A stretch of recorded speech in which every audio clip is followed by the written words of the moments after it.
terima kasih kepada Bapak Kepala Sekolah, Pak Rami SPD, Bapak Wakil, Pak Ervin Wicaksana, dan Bapak Ibu Guru dan staf TU yang sudah berkenan untuk meluangkan waktunya untuk menghadiri sosialisasi budaya positif di SMP Negeri 2 Bakauheni sebagai pengimbasan aksi nyata modul 1.4 CGP Angkatan 11 tahun 2024.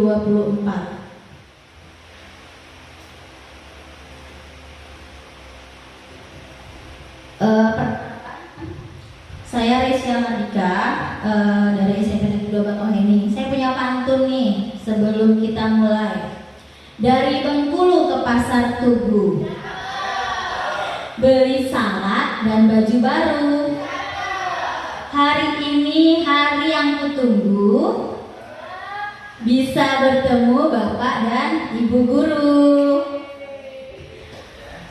Nah, agenda hari ini untuk pendahuluan nanti kita akan berdoa dipimpin oleh Pak Ervin, lalu kita akan menyanyikan lagu Indonesia Raya, dan di acara pendahuluan itu ada menjelaskan tujuan. Acara keduanya inti, yaitu pemaparan materi yang dilanjut dengan tanya jawab dan umpan balik, dan yang ketiga penutup atau refleksi. Komitmen belajar kita hari ini, saya berharap semua yang hadir hari ini hadir seutuhnya di sini. Jadi jangan raganya di sini tapi masih mikirin yang di rumah. Saya mohon untuk 1 jam ke depan kurang lebih untuk fokus di sini dulu, menghargai waktu. Terus untuk handphone mohon di silent, siapkan catatan, boleh sambil makan makanan ringan yang sudah saya sediakan ya Bapak Ibu. Kalau mau ke toilet juga nggak apa-apa, nggak dilarang. Pendahuluannya yang pertama kita akan berdoa, dilanjut dengan menyanyikan lagu Indonesia Raya dan menjelaskan tujuan. Untuk doa saya mohon izin Pak Ervin untuk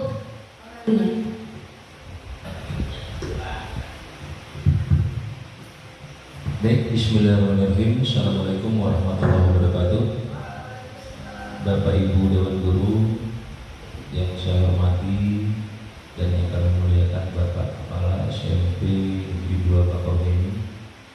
Sebelum acara kita mulai, mari kita bersama-sama menundukkan wajah kita, berdoa kepada Allah. Mudah-mudahan kegiatan atau acara yang kita laksanakan pada hari ini senantiasa mendapatkan rahmat dan ridho dari Allah Subhanahu wa taala. A'udzu billahi minasyaitonir rajim. Bismillahirrahmanirrahim. Ya Hayyul ya Qayyum ya Dzal Jalali wal Ikram. Allahumma shalli ala sayyidina Muhammadin fil awwalin wal akhirin wa barik wa sallim alaihi wa ta'ala wa sahabati Rasulillahi ajma'in. Amin amin ya Allah. Amin ya Rahman. Amin ya Rahim. Amin ya Mujib as-sa'ilin. Allahumma fil lil mu'minina wal mu'minat wal muslimina wal muslimat al-ahya'i minhum wal amwat innaka sami'un qaribun mujibud da'wat wa ya qadil hajat. Allahumma inna ala dzikrika wa syukrika wa husni ibadatik. Allahumma tabil fahmi wal ilma wal hikmata wal adab bi rahmatika arhamar rahimin. Ya Allah ya Rabb, pada hari ini kami berkumpul di tempat ini dalam rangka sosialisasi budaya positif di sekolah. Berikanlah ridho-Mu dengan acara ini ya Allah. Jadikan acara yang penuh dengan hasanah rahmat-Mu ya Allah. Ya Allah ya Rahman ya Rahim. Berikanlah kami ilmu yang bermanfaat bagi kami untuk mendidik anak-anak kami, generasi penerus bangsa ya Allah. Ya Allah ya Rahman ya Rahim. Tambahkanlah kepada kami ilmu pengetahuan yang dapat mencerahkan hati kami, mencerahkan pikiran kami, mencerahkan diri kami, sehingga dalam perjalanan proses belajar mengajar di sekolah ini senantiasa berada di bawah naungan ridho ya Allah. Rabbana zalamna anfusana wa illam taghfir lana wa tarhamna lanakunanna minal khasirin. Rabbana la tuzigh qulubana ba'da idh hadaytana wa hab lana min ladunka innaka antal wahhab. Rabbana atina fid dunya hasanah wa fil akhirati hasanah wa qina adzabannar. وقنا عذاب النار وقنا عذاب النار بفضلك سبحان ربك رب العزة عما يصفون والسلام على المرسلين والحمد لله رب العالمين. Assalamualaikum warahmatullahi wabarakatuh.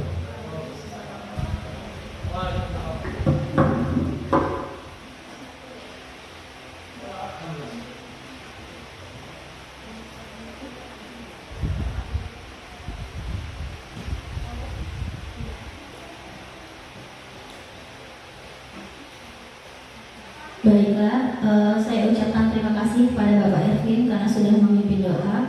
Acara selanjutnya kita akan menyanyikan Indonesia Raya. Diharapkan seluruh Bapak Ibu guru untuk berdiri.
Silakan Bapak Ibu duduk kembali.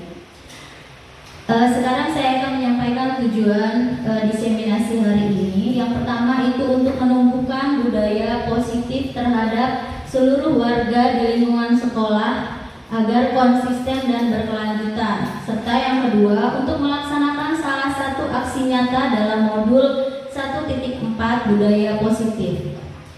Sekarang sebelum kita lanjut ke pemaparan materi, saya punya pertanyaan pemantik.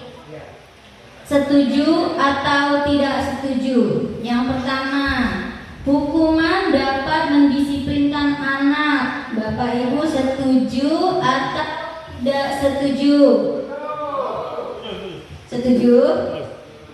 Yang kedua, pemberian hukuman dengan hal positif seperti membaca atau membersihkan halaman sekolah dapat disiplin anak. Setuju atau tidak setuju?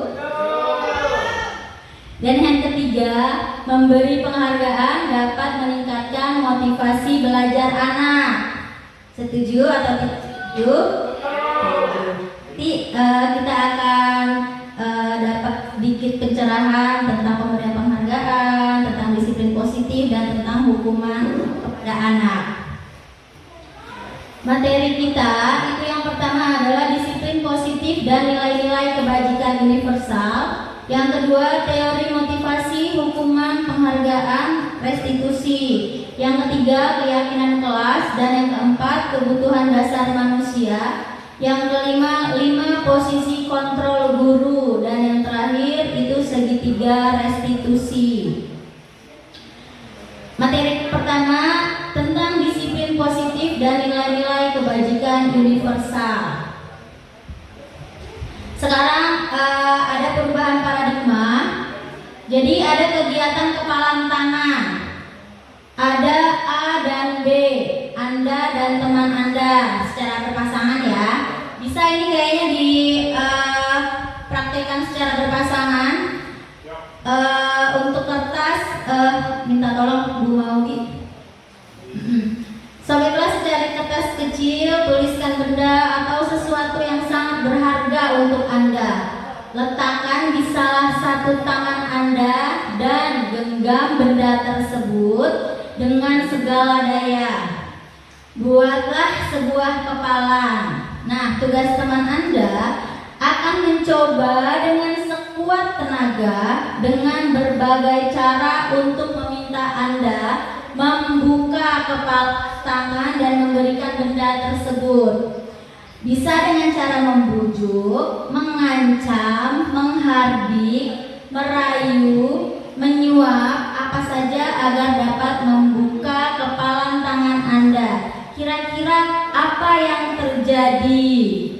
Bisa dicoba nih, terserah mau apa aja tulisannya situ. Yang penting nanti ini siapa yang bertahan seperti itu. Udah, akal punya pasangan nggak usah mau bisa ya? Siapa yang jadi pemaksanya? Siapa yang jadi A, siapa yang jadi B, terserah.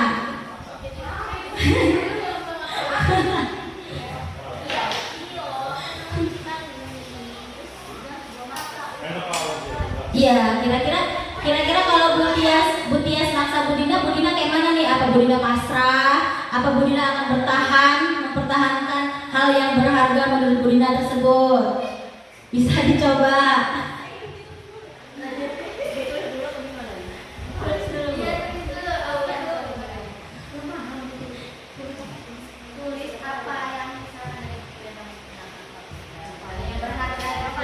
Tulis apa itu? Sesuatu yang sangat berharga untuk Anda. Apa kira-kira yang berharga? Handphone kah? Duit kah? Boleh. Apa aja? Sertifikat rumah boleh. BPKB mobil mungkin mahal. Udah loh, Bu Yola dia udah punya rumah. Sudah? Nah, sudah. Kalau sudah silakan berpasangan. Kira-kira kayak mana tanggapan kalian?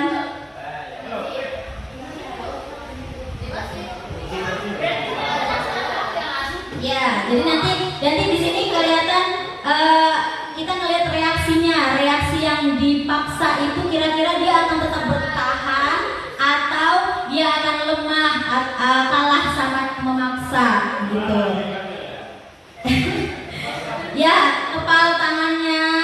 Nah, Pak Gali sama Pak Marcel, siapa yang jadi si A, siapa yang jadi si B? Si B ini kesannya si pemaksa. Oke, ini Marcel yang pas jadi pemaksanya. Oh, Gali yang maksa. Nah, sekarang silakan. Kira-kira,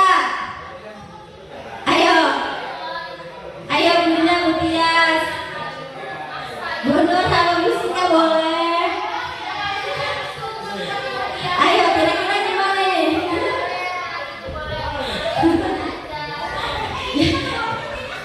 Jadi siapa ini? Siapa yang menang? Pemaksa atau yang dipaksa? Yang pemaksa. Oh iya. Bu ini, Bu Yola sama Bu. Siapa yang menang? Ayo. Siapa yang menang, Bu Yola? Bu Eri pemaksa atau yang dipaksa? Pemaksa. Bu Sika pemaksa. Oke. Bu Tia sama Bu Dina belum ya? Pika, Bu Mauli sama Bakal, siapa yang menang? Siapa?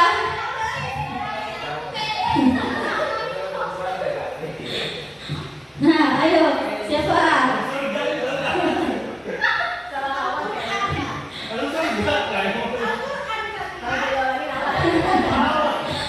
Ayo, siapa? Tinggal dua pasang lagi nih. Bu Mauli siapa yang menang? Udah, yang lainnya udah. Udah. Dibujuk, dirayu, disuap. Siapa Bu Tia, siapa yang menang? Sebagai pemaksa atau yang dipaksa? Pemaksa. Jadi hampir semuanya yang menang itu adalah si pemaksa ya. Artinya yang yang dipaksa itu berarti belum bisa mempertahankan hal yang berharga. Itu hanya ini aja ya Bapak Ibu ya. Terus sekarang, nah dari percobaan tadi itu jawabannya pasti bervariasi antara yang bersedia membuka dan yang tetap bertahan menutup kepalan tangan. Dan ternyata hari ini semuanya bersedia membuka kepalan tangan, jadi kalah sama si pemaksa. Nah, di sini ini maksudnya adalah bagaimana cara kita mengontrol diri kita. Jadi kalau misalkan kita tidak bisa mengontrol diri kita, ya akhirnya kita akan dipaksa atau kita akan kalah sama lawan kita. Perubahan paradigma teori kontrol atau teori pilihan itu dinamakan dengan ilusi kontrol. Ada 4 ilusi kontrol guru. Yang pertama, ilusi guru mengontrol murid. Yang kedua, ilusi bahwa kritik dan membuat orang merasa bersalah dapat menguatkan karakter. Yang ketiga, ilusi bahwa semua penguatan positif, efektif dan bermanfaat. Dan yang keempat, ilusi bahwa orang dewasa memiliki hak untuk memaksa. Sering terjadi ya yang di poin keempat, orang dewasa itu sering memaksa kepada juniornya. Kayak saya aja deh sebagai orang tua, sebagai seorang ibu, kadang saya memang suka mengontrol anak ya Bu Elia. Kita memaksa anak untuk mengikuti aturan yang kita buat seperti itu. Iya, Pak Marcel memaksa istrinya untuk tetap tinggal di rumah di hari Minggu. Ya Pak. Nah, siapa sih yang sesungguhnya yang memiliki kontrol? Jadi kalau misalkan ada stimulus respon, kita mencoba mengubah orang agar berpandangan sama dengan kita. Teori kontrolnya itu kita berusaha memahami pandangan orang lain tentang dunia. Dan yang kedua, perilaku buruk dilihat sebagai suatu kesalahan. Teori kontrolnya, semua perilaku memiliki tujuan. Jadi buruk menurut kita belum tentu buruk menurut orang lain. Orang lain bisa mengontrol saya. Kalau teori kontrolnya, hanya Anda atau hanya saya yang bisa mengontrol diri saya sendiri. Terus saya bisa mengontrol orang lain. Teori kontrolnya, Anda tidak bisa mengontrol orang lain. Pemaksaan ada pada saat bujukan gagal. Teori kontrolnya, kolaborasi dan konsensus menciptakan pilihan-pilihan baru. Dan yang terakhir, stimulus responnya model berpikir menang atau kalah. Sedangkan teori kontrolnya model berpikir menang-menang. Bagaimana seseorang bisa berubah dari paradigma stimulus respon kepada pendekatan teori kontrol? Menurut Stephen R. Covey, bila kita ingin membuat kemajuan perlahan, sedikit-sedikit ubahlah sikap atau perilaku Anda. Namun, bila kita ingin memperbaiki cara-cara utama kita, maka kita perlu mengubah kerangka acuan kita. Ubahlah bagaimana Anda mengubah dunia, bagaimana Anda berpikir tentang manusia. Ubahlah paradigma Anda, skema pemahaman dan penjelasan aspek-aspek tertentu tentang realitas. Sekarang kita masuk ke disiplin positif. Apa sih artinya disiplin itu? Ada yang tahu nggak? Disiplin itu apa? Tepat waktu, apa Kamal? Taat. Disiplin itu berasal dari bahasa Latin disiplina yang artinya belajar. Makna asal dari kata ini berkonotasi dengan disiplin diri dari murid-murid Socrates dan Plato.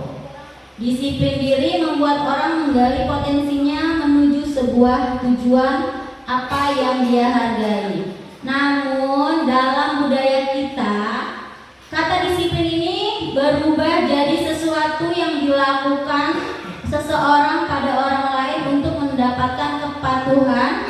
Kecenderungan umum adalah menghubungkan kata disiplin dengan ketidaknyamanan, bukan dengan apa yang kita hargai atau pencapaian suatu tujuan mulia. Di sini ada kutipan dari pemikiran Ki Hajar Dewantara.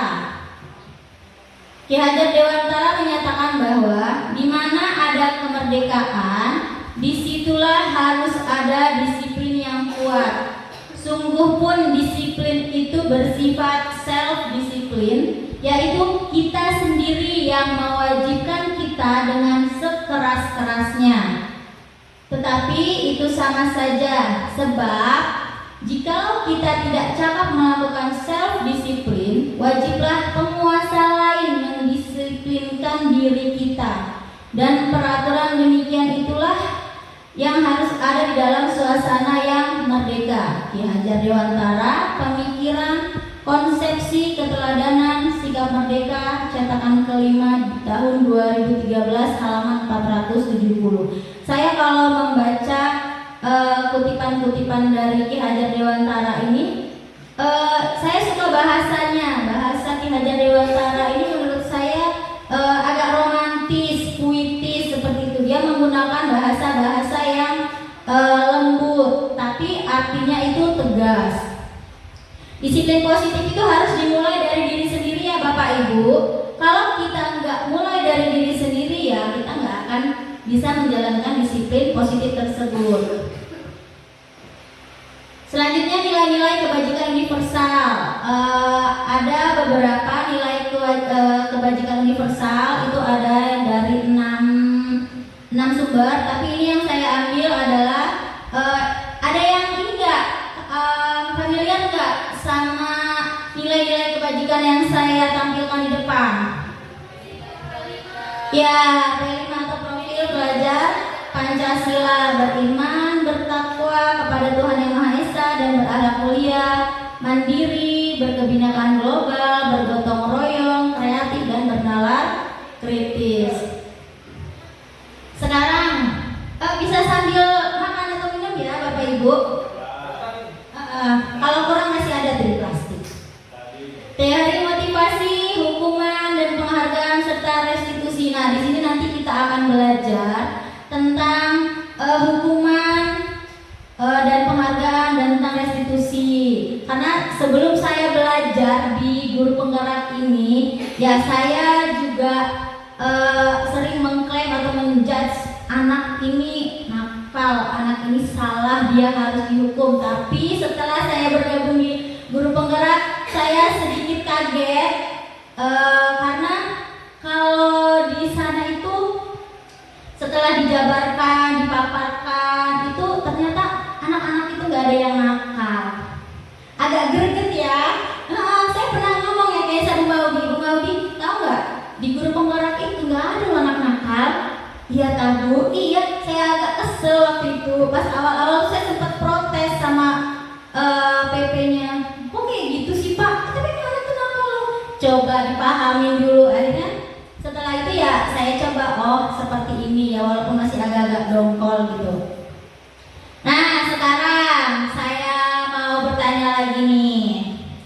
Bila di sekolah Anda tidak ada aturan yang memberikan surat teguran bagi guru dan karyawan yang sering datang terlambat, atau tidak ada atasan yang memberikan Anda penghargaan menjadi karyawan terbaik karena sering tepat waktu, apakah Anda akan tetap datang tepat waktu untuk mengajar murid-murid Anda? Sekarang saya mau tahu kira-kira pendapat Bapak Ibu seperti apa?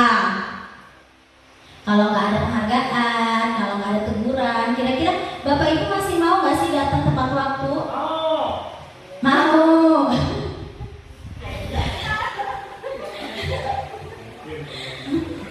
Bu Akmal? Iya, karena ada tanggung jawab kita.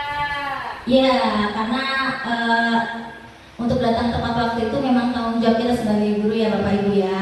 Nggak mungkin, ya disiplin ya Pak Marcel. Nggak mungkin kan anak-anak terlambat kita marahin, sedangkan hidup kita aja terlambat kayak gitu ya. Agak tertampar nggak sih? Saya sering soalnya kayak gitu. Benar. Kadang saya datangnya udah jam 7:30 lewat, anak-anak udah pada masuk kelas kayak gitu kan. Malu sebenarnya saya juga.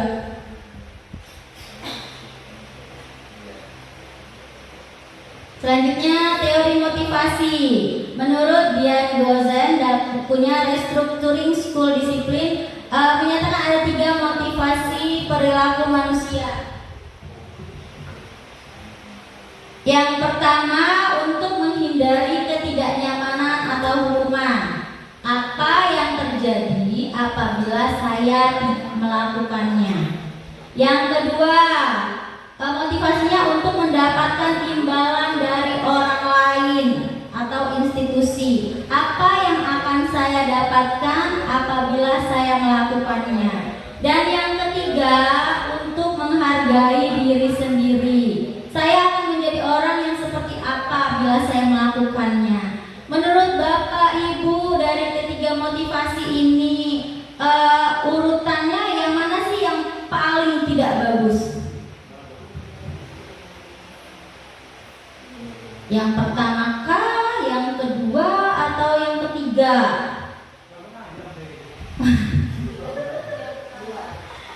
Yang paling jelek banget berarti ya? Yang paling jelek banget ini yang mana motivasinya? Dua, untuk mendapatkan imbalan dari orang lain. Terus? Satu, untuk menghindari ketidaknyamanan hukuman, dan yang ketiga untuk untuk menghargai diri sendiri. Jadi yang teori yang pertama dan yang kedua ini adalah motivasi eksternal. Sedangkan yang ketiga ini itu adalah motivasi internal. Jadi kita kayak kembali lagi ke yang tadi ya, kita datang tepat waktu itu untuk menghargai diri kita sendiri, seperti itu. Jadi untuk menunjukkan, oh ya saya memang kalaupun nanti ada pujian atau apa ya, memang saya pantas mendapatkan itu, seperti itu. Nah, tujuan dari disiplin positif ini adalah untuk menanamkan motivasi yang ketiga. Jadi untuk menjadi orang yang mereka inginkan dan menghargai diri sendiri dengan nilai yang mereka percaya. Ketika murid kita memiliki motivasi tersebut, mereka telah memiliki motivasi intrinsik yang berdampak jangka panjang. Motivasi yang tidak akan terpengaruh pada adanya hukuman atau hadiah. Jadi mereka akan tetap berperilaku baik dan berlandas nilai kebajikan tanpa harus diberikan hadiah atau penghargaan. Ini dihukum oleh penghargaan. Siapa di ruangan ini yang sering memberikan penghargaan kepada anak-anak muridnya? Ada enggak? Oh, kamu dapat nilai 100 nih, saya kasih ini. Biasanya Bu Yani yang gitu ya. Bu Yani-nya enggak ada, tapi biasanya Bu Yani itu suka ngasih pena kayak gitu ya. Jadi pemberian penghargaan itu sebenarnya ada tiga apa ya, kalau kata saya sih ini kayak dikasih penghargaan tapi dihukum, seperti itu. Jadi penghargaan menurunkan kualitas, penghargaan mematikan kreativitas, penghargaan mengurangi motivasi intrinsik. Jadi ketika kita memberikan penghargaan, misalkan kita memberikan penghargaan pada anak yang kreatif, saat anak itu kedepannya tidak mendapatkan penghargaan, dia tidak akan jadi orang yang kreatif lagi, karena dia sudah saya udah nggak dapat juara lagi, seperti itu. Ya, terus bentuk program kebajikan atau apresiasi. Nah, untuk memberikan apresiasi atau pengakuan itu ada beberapa hal yang perlu diingat. Yang pertama, beri pengakuan secara khusus, secara pribadi, terus kepada semua murid bergantian, beri pengakuan secara konsisten dan ada proses. Jadi kalau misalkan kita memberikan atau memuji anak di depan teman yang lainnya, ternyata itu bisa membuat anak yang lain merasa rendah diri.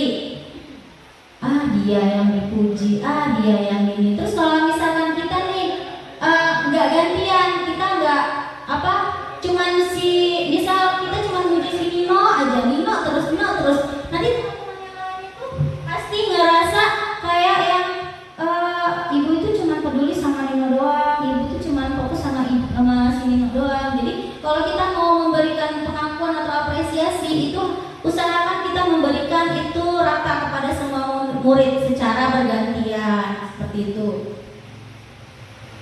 Nah, ini contoh pengakuan atau apresiasi kebajikan. Jadi kalimatnya bisa dimulai dengan, kemarin saya perhatikan rasa empatimu besar sekali pada saat menolong murid baru di kelas kita. Sebenarnya ini bahasanya baku banget ya Bapak Ibu ya, untuk kita terapkan di sekolah kita. Kayak saya menghargai kepedulianmu pada saat kamu membantu teman-temanmu di tugas kelompok. Nggak perlu sekaku ini bahasa yang kita pakai ke anak-anak murid kita, tapi usahakan kita memasukkan semua ini. Walaupun bahasanya pakai bahasa yang santai nggak masalah, tapi usahakan semua poinnya ini masuk ke sana. Nah, ini ada lagi di sini kayak hukumannya. Jadi ada si Iva itu kurang menguasai pelajaran matematika, sehingga pada saat pelajaran tersebut berlangsung dia lebih banyak berdiam diri atau menggambar di buku pelajarannya. Pada saat guru matematikanya, kebetulan guru matematikanya bukan saya Bapak Ibu, tapi Pak Seno.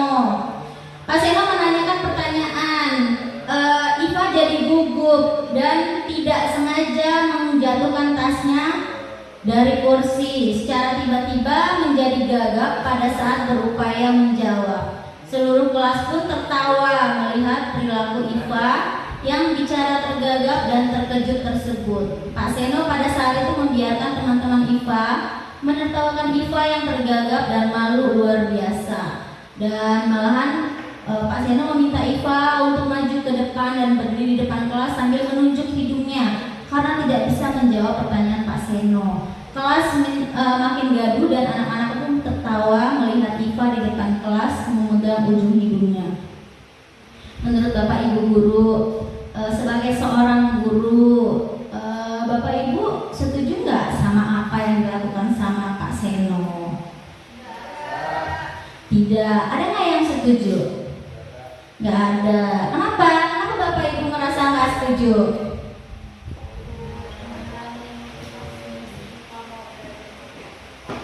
Iya, jadi bisa mengurangi motivasi Iva untuk belajar matematika. Tapi sebenarnya dia nggak bisa matematika, tapi dia sebenarnya ada kemampuan di sini ya. Mungkin dia nggak bisa matematika, tapi dia jago gambar. Kan anak-anak itu beda-beda ya, nggak cuma bisa matematika, IPA, IPS. Ada loh yang memang hobinya itu SBK, prakarya, olahraga. Anak-anak kita contohnya, mereka lebih senang pelajaran olahraga daripada pelajaran matematika. Saat pelajaran matematika mereka mintanya bola sama Bu Maudi atau Pak Marcel. Ini apa Bapak Ibu setuju? Tidak setuju ya. Nah, ini adalah tentang hukuman dan konsekuensi. Kalau hukuman itu bersifat satu arah dari pihak guru. Jadi kalau hukuman itu emang guru aja yang buat, anak-anak itu nggak diajak berpendapat dulu tentang hukuman, jadi secara sepihak. Sedangkan kalau konsekuensi itu udah direncanakan dan disepakati antara murid dan guru. Jadi kalau anak-anak udah paham konsekuensi apa yang akan dia terkena saat melakukan pelanggaran, maka itu akan memperkecil anak-anak untuk melakukan pelanggaran. Nih, saya punya 7 macam tindakan guru, 7 macam ya. Kira-kira tindakan yang pertama itu masuk ke hukuman atau konsekuensi? Mencatat 100 kali di dalam buku kalimat saya tidak akan terlambat lagi karena terlambat ke sekolah. Masuk ke hukuman atau konsekuensi? Hukuman ya. Kita ini dulu. Hukuman. Yang kedua, lari mengelilingi lapangan basket 2 kali karena terlambat hadir di sekolah. Hukuman atau konsekuensi? Konsekuensi. Kita catat dulu. Jadi hukuman konsekuensi ya. Murid diminta untuk push up 15 kali karena tidak menggunakan masker ke sekolah. Hukuman atau konsekuensi? Hukuman. Menggantikan kertas tugas teman yang telah dicoret-coret, hukuman atau konsekuensi? Konsekuensi. Membersihkan tumpahan air di meja tulis karena tersenggol pada saat belajar? Konsekuensi. Murid disuruh untuk tidak menggunakan sepatu seharian di sekolah karena tidak mengenakan sepatu hitam. Hukuman atau konsekuensi? Hukuman. Lari mengelilingi lapangan basket 2 kali karena terlambat 10 menit untuk pelajaran PJOK. Hukuman atau konsekuensi? Hukuman. Kita lihat jawabannya. Ternyata mengelilingi lapangan basket 2 kali itu konsekuensi, Bu Maudi. Kenapa? Karena dalam pelajaran PJOK kan ada lari ya, Bu Maudi. Nah, biasanya guru-guru itu akan membuat kesepakatan dulu kalau dia terlambat 10 menit harus berlari gitu. Yang nggak nyambung itu kalau misalkan lari mengelilingi lapangan basket 30 kali karena terlambat pelajaran saya. Itu yang nggak nyambung. Karena pelajaran saya kan bukan tentang berlari ya. Jadi ini, nah mencatat 100 kali itu merupakan hukuman karena terlambat ke sekolah. Tapi disuruh mencatat 100 kali. Nah, oh ternyata ini bukan ranahnya. Terus lari mengelilingi lapangan basket karena terlambat hadir di sekolah itu merupakan hukuman.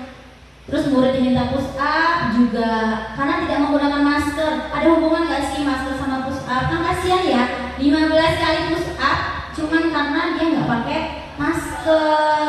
Terus kalau yang menggantikan kertas tugas teman yang telah dicoret-coret itu dia termasuk ke dalam konsekuensi. Jadi konsekuensi karena dia sudah merusak kertas temannya ya dia harus mengganti kertas tersebut seperti itu. Terus membersihkan tumpahan air di meja tulis karena tersenggol itu merupakan konsekuensi. Ini perbedaan hukuman dan konsekuensi. Jadi kalau hukuman itu bisa membuat anak sakit hati, sakit fisik. Itu jangka waktunya panjang, lama, itu bakal diingat sepanjang masa. Terus kalau konsekuensi, ya memang sih dia nggak nyaman hari itu, tapi mungkin nggak akan selama waktunya nggak akan selama saat guru itu menerapkan hukuman. Terus kalau hukuman itu merupakan paksaan, sedangkan kalau konsekuensi itu stimulus dan tanggapan. Nah, ini juga kalau hukuman itu nanti akan membuat anak konsep dirinya itu jadi buruk. Terus kalau konsekuensi itu ya konsep dirinya jadi baik. Nah, kalau ini hukuman itu dia marah, rasa bersalah, dipermalukan, merasa tidak dihargai. Iya nggak? Kalau dihukum itu rata-rata anak-anak pasti bakal merasa saya itu dipermalukan sama ibu ini, saya dipermalukan sama bapak itu gitu. Sedangkan kalau konsekuensi dia memang kehilangan hak hari itu, dia dibuat nggak nyaman atau diasingkan, tapi itu sementara, itu rata-rata nggak akan membekas kalau untuk konsekuensi. Nah, ada lagi namanya restitusi. Saya sebelum mengikuti guru penggerak saya nggak paham apa itu restitusi. Ternyata ada lagi cara kita memberikan hukuman, konsekuensi itu bisa dengan restitusi. Ini yang lebih baik lagi. Nanti ada di materi terakhir ada nanti tentang segitiga restitusi. Jadi kita tidak langsung memberikan hukuman. Rata-rata kita sudah melaksanakannya, tapi mungkin belum semua tahapannya kita laksanakan. Nah, kalau restitusi ini dia proses kolaborasi yang ngajarin anak untuk mencari solusi untuk masalah mereka. Jadi mereka diajak bekerja sama, ngobrol untuk memecahkan masalah yang mereka hadapi. Hukuman, konsekuensi, restitusi. Kalau hukuman itu dia artian katanya negatif. Kalau konsekuensi itu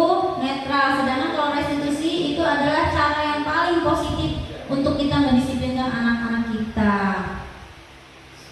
9 ciri restitusi ini ada bukan untuk menebus kesalahan, namun untuk belajar dari kesalahan. Yang kedua, memperbaiki hubungan. Restitusi itu merupakan tawaran, bukan paksaan. Restitusi menuntun untuk melihat ke dalam diri. Restitusi itu mencari kebutuhan dasar yang mendasari tindakan. Restitusi diri adalah cara yang paling baik. Restitusi fokus pada karakter, bukan tindakan. Restitusi fokus pada solusi, dan yang terakhir, restitusi mengembalikan murid yang berbuat salah kepada kelompoknya. Sekarang kita masuk ke materi selanjutnya, yaitu keyakinan kelas. Biasanya kalau di SD, Bu Sika pernah di SD ya? Mungkin guru-guru SD itu lebih sering buat keyakinan kelas. Kalau guru SMP kayaknya jarang. Saya aja baru buat keyakinan kelas kemarin pas saya belajar CGP, dan saya bingung keyakinan kelas. Karena saya kadang memang kalau sebelum masuk kelas saya selalu bilang sama anak-anak, saya bukan keyakinan kelas, saya buat perjanjian dulu sama kalian. Saya nggak mau kalian terlambat lebih dari 15 menit seperti itu. Terus saya toleransi saya dalam pengerjaan tugas selama 1 semester itu saya perbolehkan tidak mengerjakan tugas hanya sebanyak 3 kali. Jadi dari 10 tugas bolehlah 3 kali yang ngerjain, masih aman tuh nilainya gitu kan. Nah kalau yang ini kan keyakinan kelas, jadi ini kemarin saya mencoba, tapi di yang terakhir ini ternyata saya masih dapat koreksi karena saya memakai kata dilarang. Dan untuk membuat keyakinan kelas kita itu tidak boleh pakai kalimat negatif. Jangan buang sampah, itu nggak boleh. Jadi kita harus kata-kata yang kita pakai itu harus yang positif-positif aja. Nih, mengapa tidak peraturan saja? Mengapa harus keyakinan kelas? Kira-kira kenapa Bapak Ibu? Kenapa kita lebih memilih untuk menggunakan bahasa keyakinan kelas daripada peraturan kelas? Ada yang tahu nggak?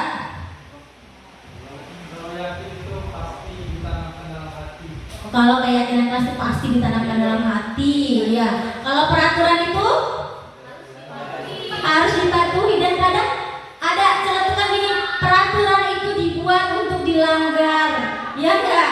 Iya, kadang-kadang ya kembali ke diri kita sendirilah ya, pasti ada nih pikiran peraturan itu dibuat untuk dilanggar.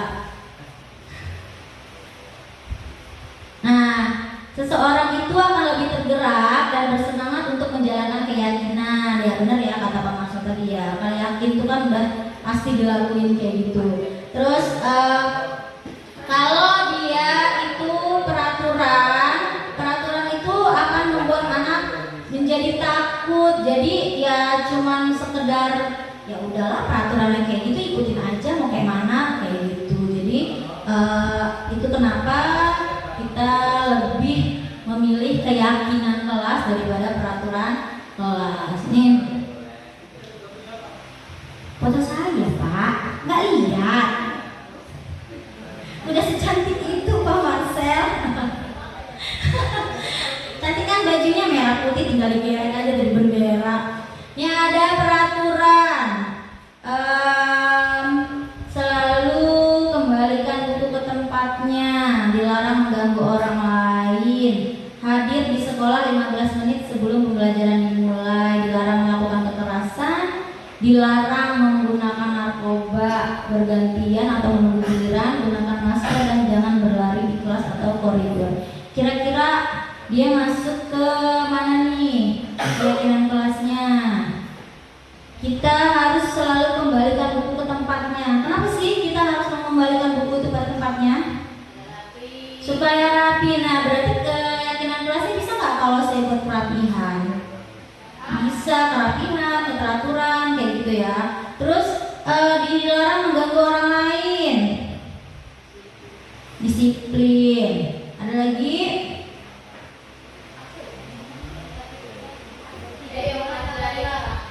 Iya kan, kalau di peraturan memang pakai dilarang, tapi kalau keyakinan kelas kita nggak boleh pakai kalimat negatif. Menghargai orang lain. Hadir di sekolah 15 menit sebelum pelajaran dimulai. Disiplin.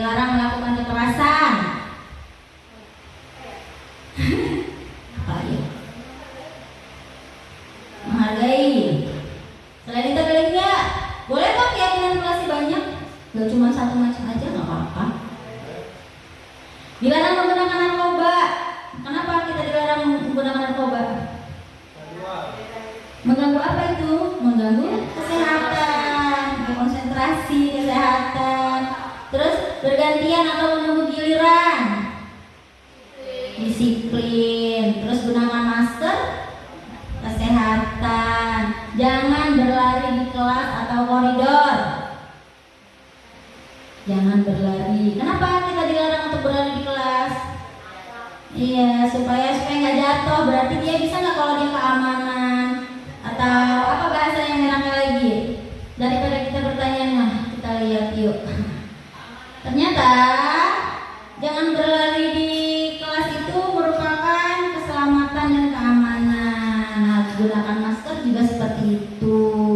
Terus tadi kayaknya yang bingung yang ini ya, udah benar tadi menghormati orang lain. Ini juga udah ya, berkomitmen atau disiplin bisa ya, komitmen sama disiplin. Dilarang melakukan kekerasan karena mengancam keselamatan orang. Terus dilarang menggunakan narkoba, kesehatan. Yang ini ya bersabar. Ini ada prosedur pembentukan keyakinan kelas. Ini nanti bisa saya ini kan sharingnya.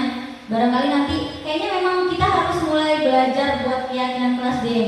Jadi nggak cuma wali kelas aja yang punya peraturan kelas. Jadi setiap guru mapel juga harus punya keyakinan kelasnya, karena setiap guru beda aturan ya. Jadi nanti bisa mulai kita praktekkan itu. Sekarang kebutuhan dasar manusia dan dunia berkualitas. Kita sebagai manusia itu punya kebutuhan dasar. Ada yang tahu nggak ada berapa sih kebutuhan dasar manusia? Primer kan? Apa? Primer, sekunder, tersier gitu. Ya, kebutuhan dasar manusia itu ternyata ada 5. Tapi di sini masih ada yang kosong. Kira-kira yang pertama ini apa? Kesenangan. Yang kedua, cinta dan kasih sayang.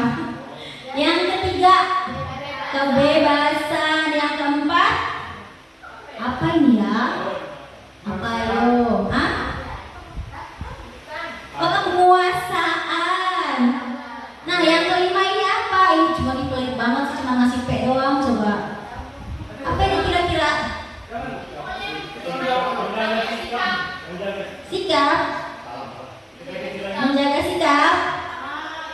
Apa yo? Kebersihan hidup. Hidupnya benar Pak Marcel, tapi bukan kebersihan yang dimaksud. Lingkungan hidupnya lah yuk kita daripada penasaran. Nah, ternyata adalah bertahan hidup. Kesenangan tadi udah benar, cinta dan kasih sayang, kebebasan, penguasaan dan bertahan hidup. Nah, jadi semua orang itu mereka punya kebutuhannya. Jadi semua kebutuhan itu memang harus terpenuhi, karena kalau tidak terpenuhi nanti dia akan meminta atau dia akan memaksakan kepada orang lain karena kebutuhan dasarnya tidak terpenuhi. Misalkan ada kan ya anak-anak kita yang suka cari-cari perhatian kayak gitu kan ya, karena dia ternyata kebutuhan cinta dan kasih sayang itu tidak terpenuhi Bapak Ibu. Jadi dia mencari dari Bapak Ibu gurunya di sekolah. Ini ya,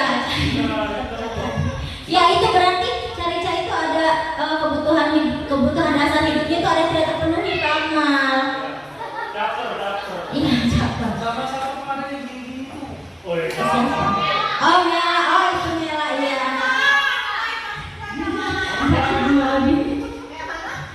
Idola 17 Agustus itu kan. Idola lomba. Sekarang dunia berkualitas. Jadi singkatnya aja nih, murid itu punya gambaran dunia berkualitas mereka sendiri. Kalau kita sebagai guru bisa membangun interaksi yang memberdayakan dan memerdekakan murid, jadi murid itu akan meletakkan dirinya sendiri sebagai individu yang positif dalam dunia berkualitas karena menghargai nilai kebajikan. berikan. Dunia berkualitas ini tapi nggak bisa kita tempatin, nggak bisa kita tinggalin. Dia cuma ada di hayalan aja. Nah ini dia. Yuk berdiri dulu yuk. Kita ikut senam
sekarang setelah tadi kita senam otak, senam otak, kata Pak Marcel kalau 5 menit aja bisa konslet otaknya. Iya, karena kita memang agak sulit untuk memahami hal-hal yang seperti itu ya.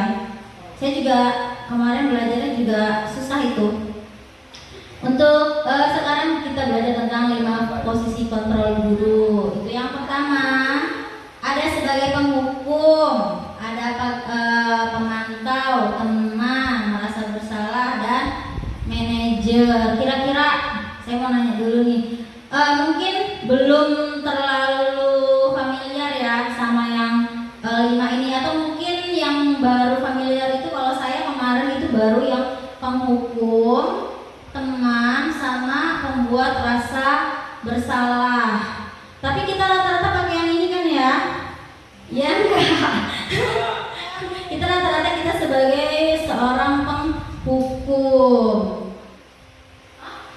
Nah ini, jadi kalau kita sebagai penghukum dan pembuat rasa bersalah itu biasanya anak-anak itu hanya menghindari hukuman aja. Jadi dia tidak tidak dari dalam dirinya. Terus kalau misalkan sebagai teman atau pemantau, dia itu akan mengharapkan imbalan atau ketergantungan pada orang lain. Sedangkan kalau sebagai manajer, anak-anak akan menghargai diri sendiri. Kira-kira menurut Bapak Ibu dari kelima ini, dari kelima posisi ini, posisi yang mana sih yang paling baik? Yang paling baik. Ini penghukum, gak kebaca ya Biola? Ini penghukum, ini pembuat rasa bersalah, ini teman, pemantau, dan manajer. Kira-kira yang mana yang paling baik? Manajer.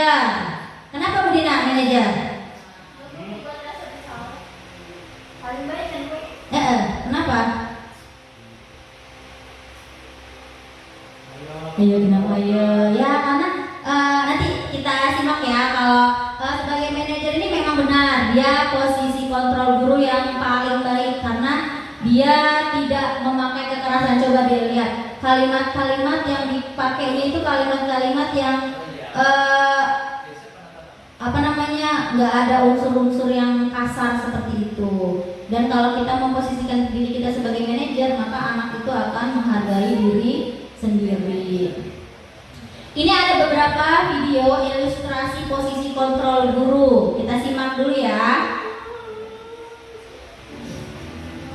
Ini posisi sebagai penghukum.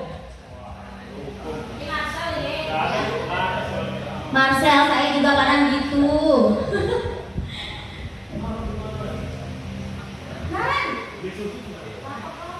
Sini kamu. Nah, rempak, jangan bilang. Selalu terlambat. Kamu udah siapa ya? Saya terlambat. Maaf Bu, saya Apa? Apa coba? Alasan kamu apa lagi? Kenapa sih kamu udah terlambat? Malas sekali ya kamu jadi anak. saya Tidak selalu malas. Gak pernah kapok sih kamu. Sudah berapa kali kembali lagi? Sana, kamu keliling lapangan basket 2 kali. kenapa saya harus pilih lapangan basket Bu? Kenapa? Kamu melawan ibu? Berani-beraninya jawab. Sudah terlambat, masih berani jawab pula. Sekarang, keliling lapangan basket 5 kali sekalian. Biar kapok. Cepat. Pergi sana ke lapangan basket.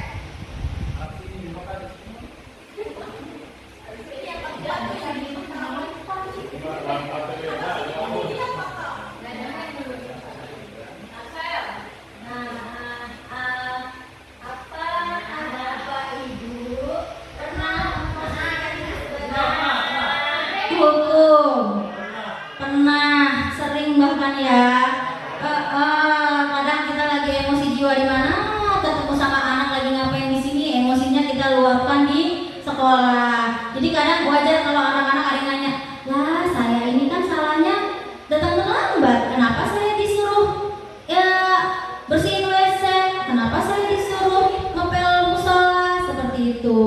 Nah, sesudah ini ada lagi ilustrasinya sebagai posisi pembuat merasa bersalah. Sisi Daren lagi.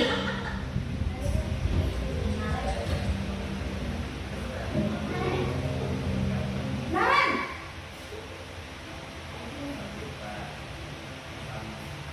Selamat pagi Bu. Naren. Kamu kenapa terlambat lagi, nak? Ya Tuhan, Naren. Kamu sedang ya bikin ibu susah ya? Kalau kamu terlambat lagi, nanti ibu yang ditegur bapak kepala sekolah, nak. Disangka ibu tidak bisa membina kamu. Duh, gimana ini? Maaf Bu, Duh, Gusti Naren. Kamu suka ya kalau ibu tegur bapak kepala sekolah? Terus, sekarang ibu harus tulis apa yang ibu absen? Ini kamu sudah sering terlambat loh. Ibu harus apa coba? maaf Bu, maaf sekali. Ya sudah, lain kali jangan bikin ibu susah lagi ya nak ya. Ibu tidak akan kuat lagi kalau kamu begini terus. Bisa jantungan kalau ibu tegur bapak kepala sekolah. Sana cepat kelas. Bu. Maaf sekali.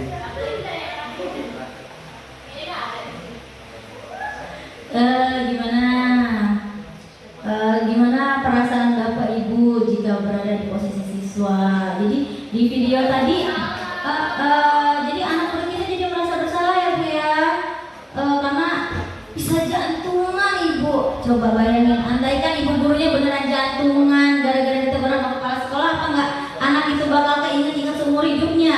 Nah itu posisi kontrol guru sebagai pembuat rasa bersalah. Ternyata membuat awalnya mungkin kita bikin menerapkan posisi itu untuk membuat anak itu mikir gitu ya, tapi ternyata nggak baik juga kalau kita membuat anak-anak merasa bersalah. Ada lagi sekarang posisinya sebagai teman.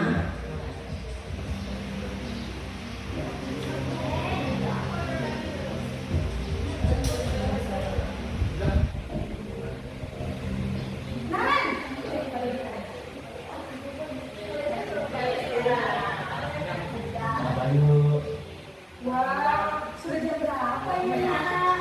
Terlambat lagi ya sayang. Iya Bu, habis ibu saya lupa bangunkan saya Bu. Kamu malah menyalahkan ibu kamu.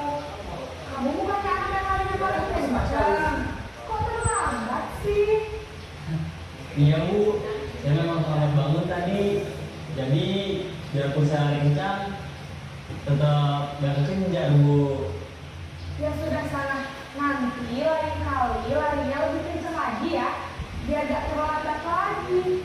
Bikin senang ibu demi ibu. Bisa kan? Bisa Bu. Ya sudah sana masuk kelas. Ibu beresin urusan absen kamu. Kamu ini ada aja Bu. Nah, itu sebagai posisi kontrol guru sebagai teman. Demi ibu katanya tadi. Nah, kalau menurut Bapak Ibu guru, posisi guru sebagai teman itu cocok nggak sih diterapin ke murid? Enggak ya, karena anak murid malah nanti bisa jatuhnya bisa ngelunjak gitu bahasanya. Jadi kayak nyepelin kayak tadi aja kan si Naren tuh yang cengas, cengenges, yang kayak nggak ngerasa bersalah kalau dia itu terlambat. Terus ada lagi ini tentang posisi pemantau atau monitor.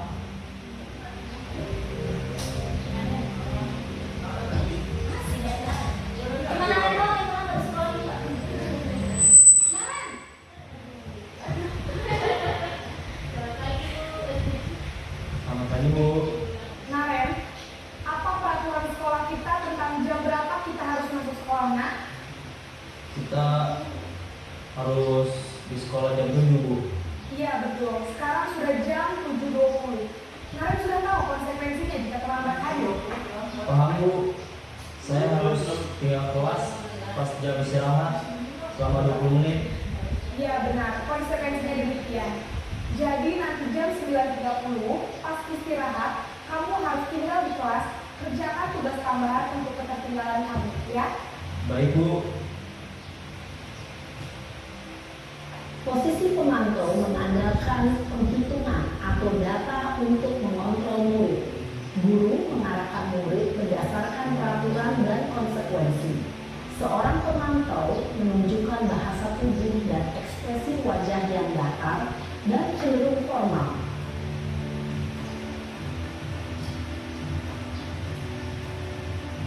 Ini langsung posisi manajer. Masih Naren. Dibilang cuma Naren yang terlambat di sekolah itu kan keren sekolahnya. Nah nih Pak Akmal katanya nih.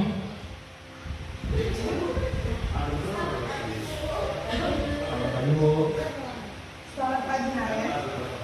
Maaf Bu, saya terlambat. Iya, sekolah masuknya jam 7, sekarang sudah jam 7.20. Jadi sekarang bagaimana ini, Naren? Maaf Bu, saya lupa soal saya semalam. Baiklah, menurut kamu, keyakinan sekolah yang mana yang perlu kamu tingkatkan? Menghargai diri sendiri dan orang lain mungkin ya Bu. Setuju.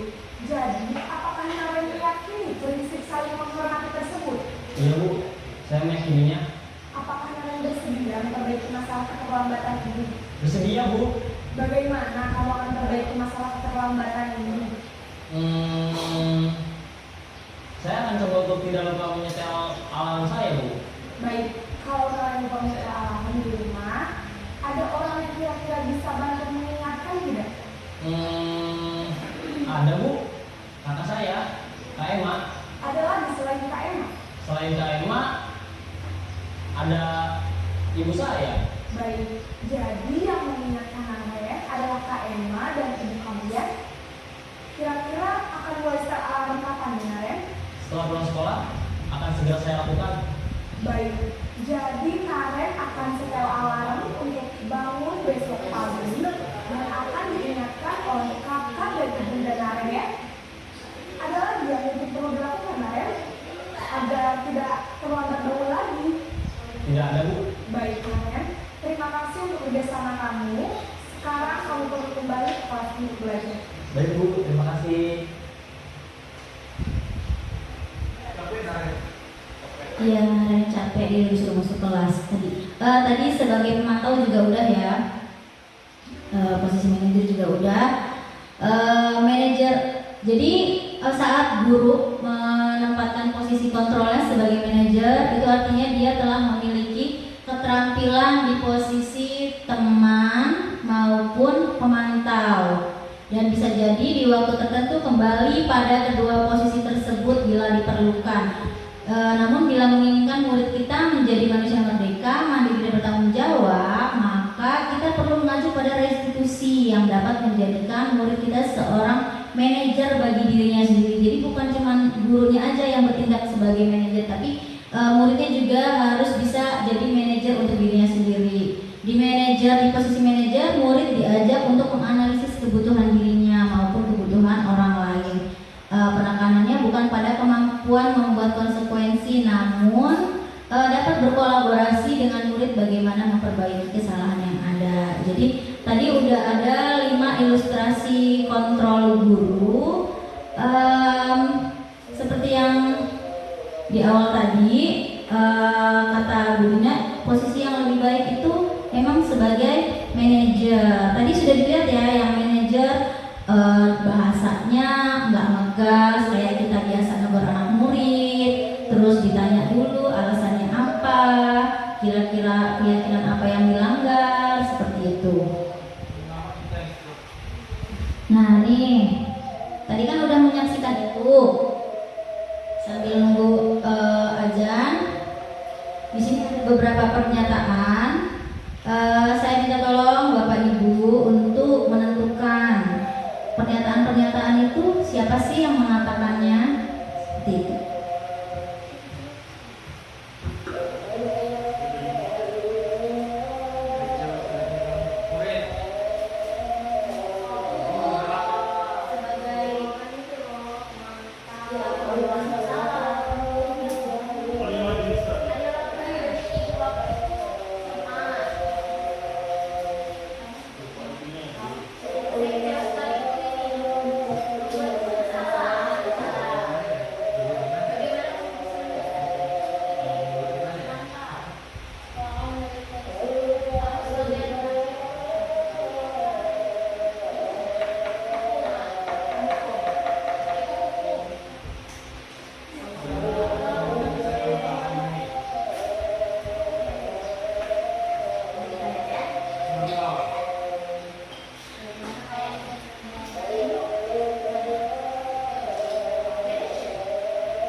Saya kecewa sekali dengan kamu tadi, katanya sebagai pembuat rasa bersalah. Kamu tidak pernah benar melakukannya, itu sebagai penghukum. Ayolah lakukan demi ibu, teman. Yang keempat, apakah kamu mau mendapatkan stiker bintang hari ini? Mantap, dia ngasih ini ya, ngasih imbalan ya. Bagaimana kamu bisa menyelesaikan masalah ini? Belajar. Terus kamu selalu yang paling terakhir.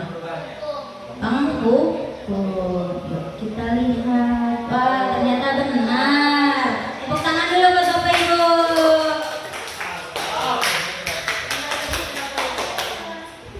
Nah, sekarang kita masuk ke segitiga resti. Kemarin saya sempat praktek segitiga restitusi di kelasnya Bu Tias. Saya memanggil Dea sama Antoni ya Bu Tias ya. Jadi saya melakukan praktek segitiga restitusi ini, tapi tidak saya masukkan ke sini karena saya lupa kemarin nyimpannya di mana yang sudah diperbaiki. Jadi di segitiga restitusi ini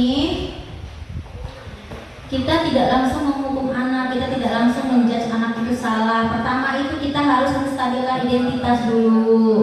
Terus kita memvalidasi kebutuhannya, baru yang terakhir kita menanyakan keyakinan. Jadi kalau menstabilkan identitas ini biasanya gurunya itu pakai bahasa seperti ini nih. Ibu tahu setiap orang pasti pernah melakukan kesalahan. Kalau untuk validasi kebutuhan biasanya pakai kalimat seperti ini. Kamu tentu punya alasan mengapa melakukan ini. Untuk yang langkah pertama sama kedua saya yakin Bapak Ibu sebenarnya sudah mempraktekannya.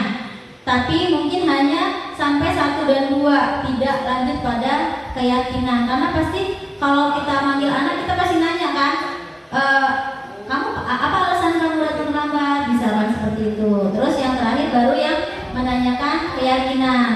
Nah di poin menanyakan keyakinan ini guru akan bertanya kamu ingin menjadi orang yang seperti apa. Ini menstabilkan identitas ini tujuannya untuk membuat anak yang merasa gagal karena berbuat salah menjadi positif terhadap dirinya. Ini contoh kata-katanya, berbuat salah itu hal yang manusiawi, tidak ada manusia yang sempurna. Manis ya bahasanya ya Bapak Ibu ya, nggak kayak bahasa yang kita pakai ya. Karena kadang saya juga suka agak kasar kalau ngomong sama anak murid.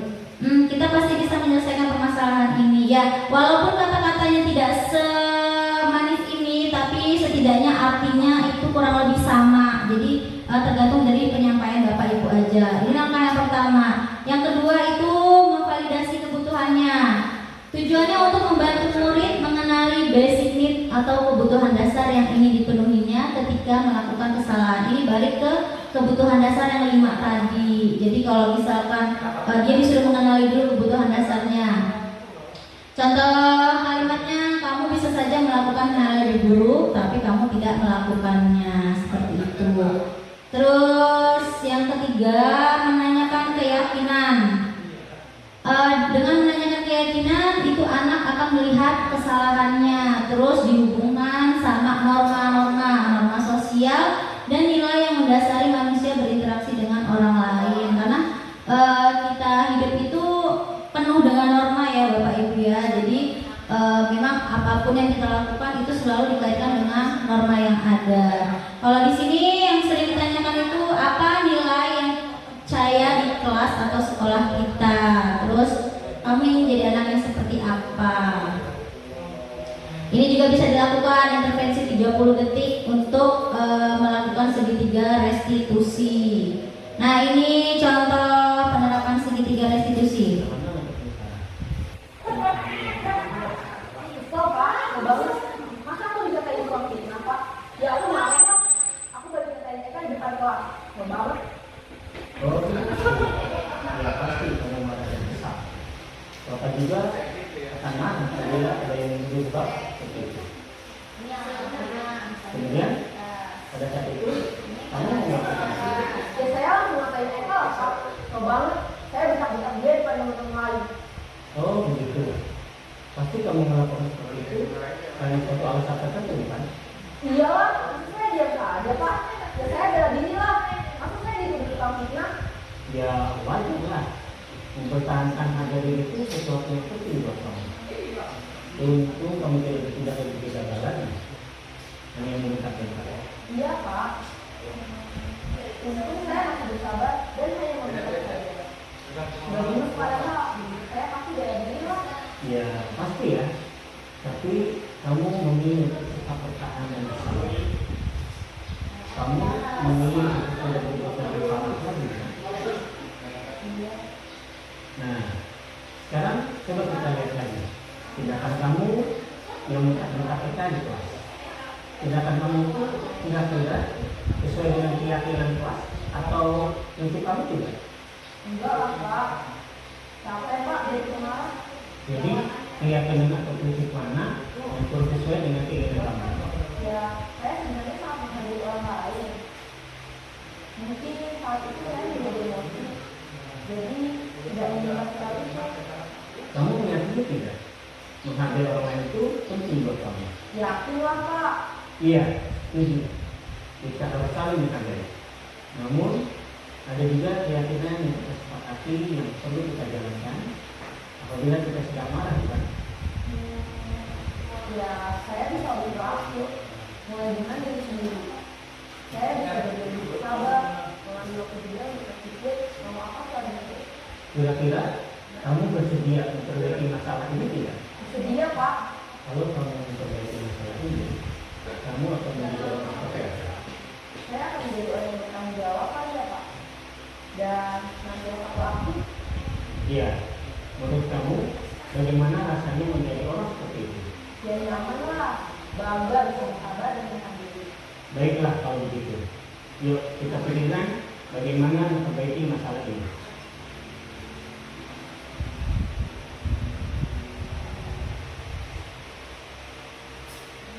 Nah, itu tadi adalah penerapan segitiga restitusi. Mungkin untuk menerapkannya itu agak berat, tapi bisa kita mulai terapkan di sekolah kita, Bapak Ibu. Jadi nggak langsung harus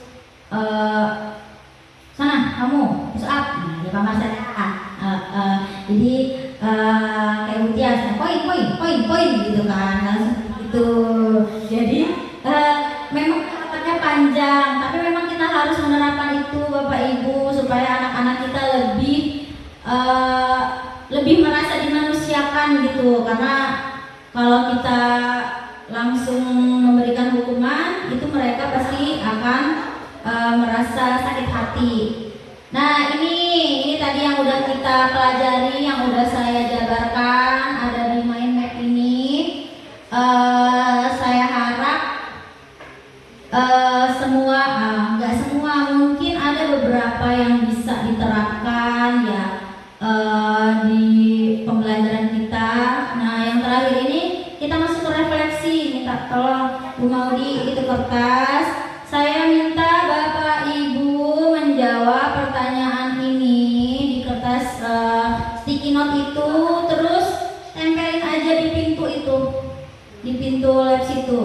Tulis nama dan ini jawaban Bapak Ibu semuanya. Satu ya sama aja. Terserah mau, kalau kurang satu kertas boleh nambah. Hal baru apa yang mengubah paradigma saya? Oh ini hal baru apa yang mengubah pemikiran kita sebagai guru yuk, sama apa yang kita dapatkan gitu. Terus perasaan apa yang muncul selama mengikuti kegiatan hari ini, khususnya mengenai warna disiplin dan motivasi intrinsik. Kalau sudah ditulis nanti boleh ditempel di pintu. Sama seperti kegiatan kita Jumat kemarin. Tulis nama dan jawaban dari Bapak Ibu. Iya Pak Erwin juga dong. Walaupun tadi Pak Erwin melihatnya cuma dari pinggiran doang.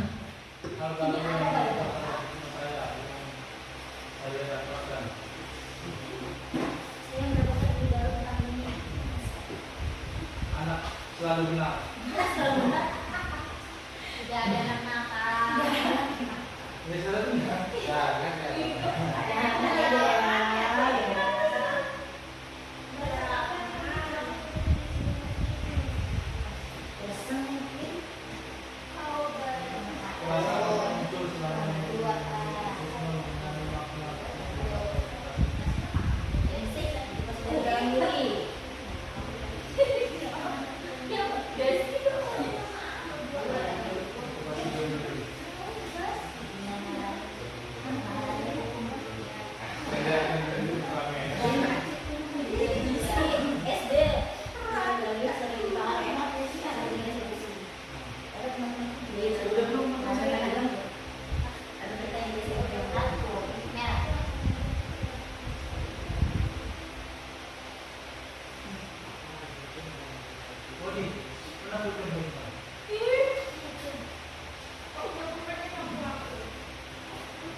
Yes, itu berarti.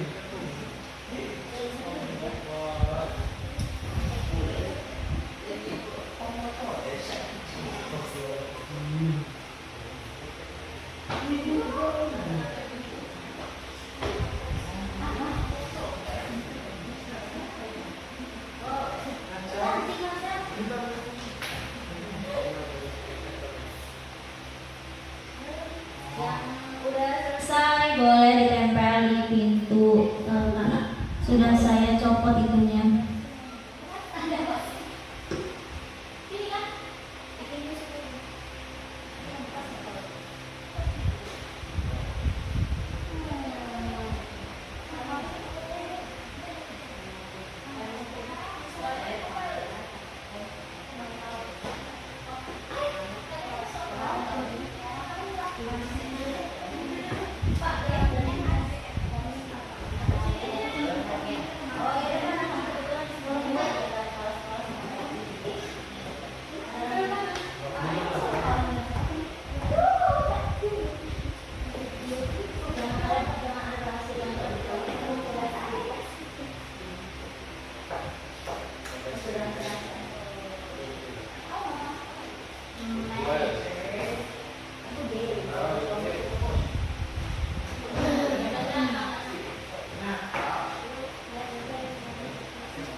Boleh ditempel, ternyata di pintu nggak bisa nempel Bapak Ibu, jadi tempelnya di whiteboard.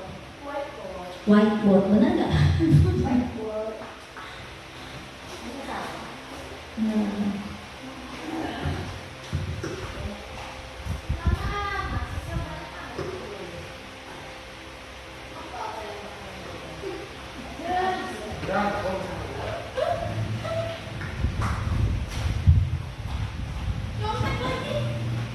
Siapa ya? Apa dia tahu?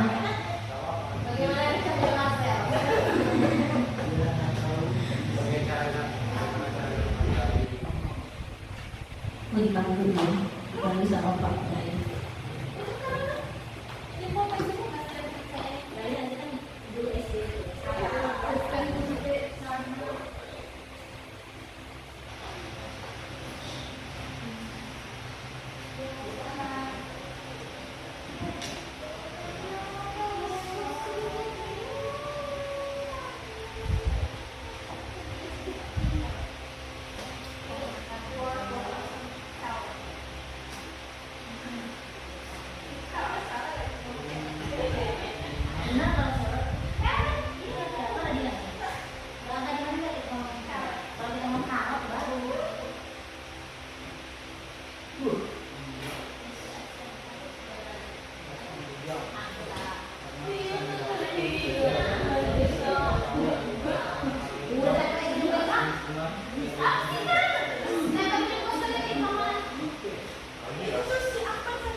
Udah di sini? Ayo, nanti fotonya terakhiran. Pas sudah ditutup nanti baru kita foto. Iya, tulis nama dong. Karena dokumentasikan. Nanti mau dilampirkan, dilaporkan, dan dinilai.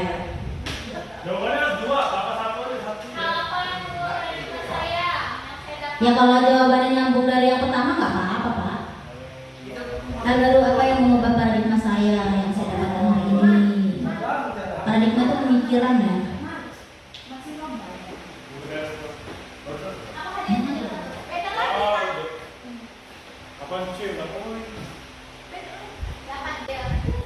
Nanti kalau udah selesai minta tolong sampah-sampahnya dijadiin satu ya.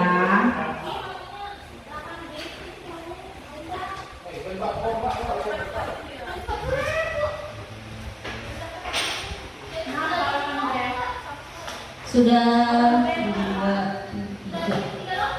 Pak Ervin udah nulis belum? Belum nih Pak Ervin. Itu tuh Pak, hal baru apa yang Bapak ketahui, yang Bapak dapatkan? Bu terima kasih. Siapa yang belum? Dina udah ya? Bu Tias Cantik, Dina Maharani, Maudi, Sika, Nur Hayati, Noviana, Novia Marcel Ade Putra SPD Guru Galak. Waspodo Gali Prayoga Yati. Saya baca dari yang Butias dulu. Perasaan saya sangat senang karena dapat ilmu banyak sekali. Saya jadi tahu bahwa pentingnya restitusi untuk menjadi lebih baik. Pak Erpin, tinggal punya Pak Erpin nih sama Pak Akmal. Akhirnya saya mendapatkan paradigma yang tepat daripada sebelumnya. Hahaha. Ada hahanya loh sih Akmal. Hahaha gitu. Pokoknya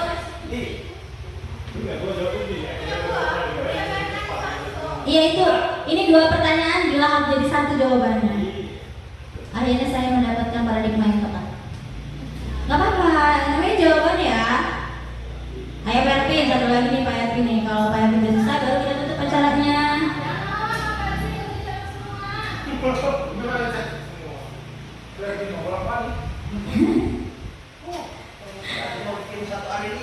Ya. Pak Erpin kok nggak ada namanya? Iya, nanti kan mau dinin Pak Erpin. Saya doakan semoga ke depan makin apa ini Pak? Bertambah ilmu dan pengalaman.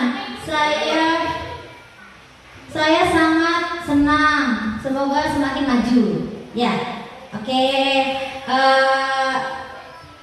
Kita tidak bisa memaksakan jawaban dari teman kita, apapun jawabannya saya ucapkan terima kasih.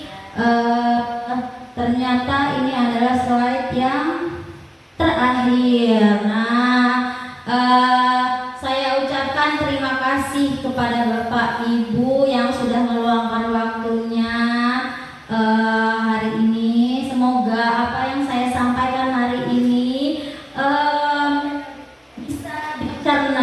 bisa diikuti, bisa dipraktekkan demi kemajuan kita sebagai seorang guru. Saya akhiri. Assalamualaikum warahmatullahi wabarakatuh.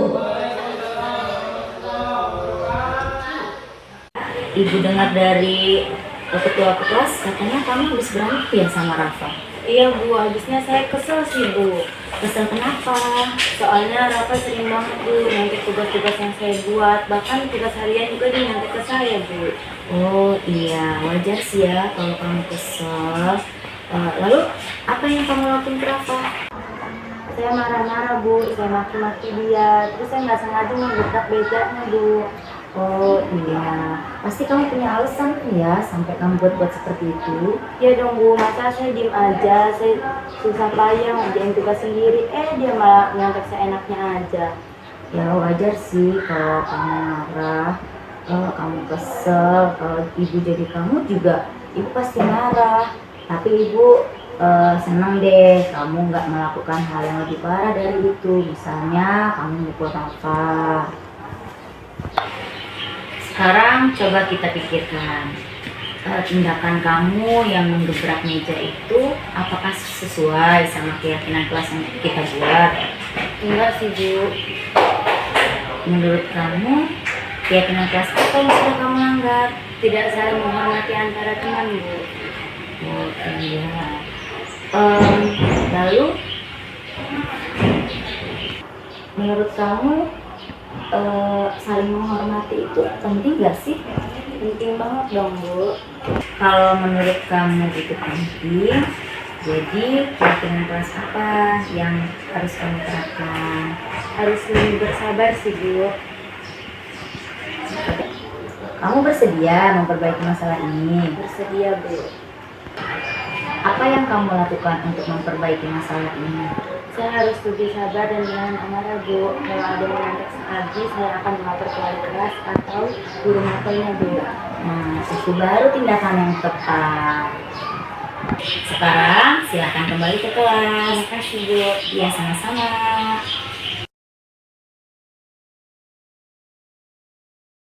Assalamualaikum warahmatullahi wabarakatuh. Nama saya Dea Februarisma dari kelas 9C. Saya senang sekali berdiskusi dengan Bu Eci karena dapat mengendalikan amarah saya dari perilaku teman sekelas yang tidak menyenangkan. Selain itu, saya dapat bersabar dan menghormati sama teman sekelas. Assalamualaikum warahmatullahi wabarakatuh. Assalamualaikum warahmatullahi wabarakatuh. Perkenalkan, nama saya Novia Yolanda. Saya mengajar di SMP Negeri 2 Bakauheni.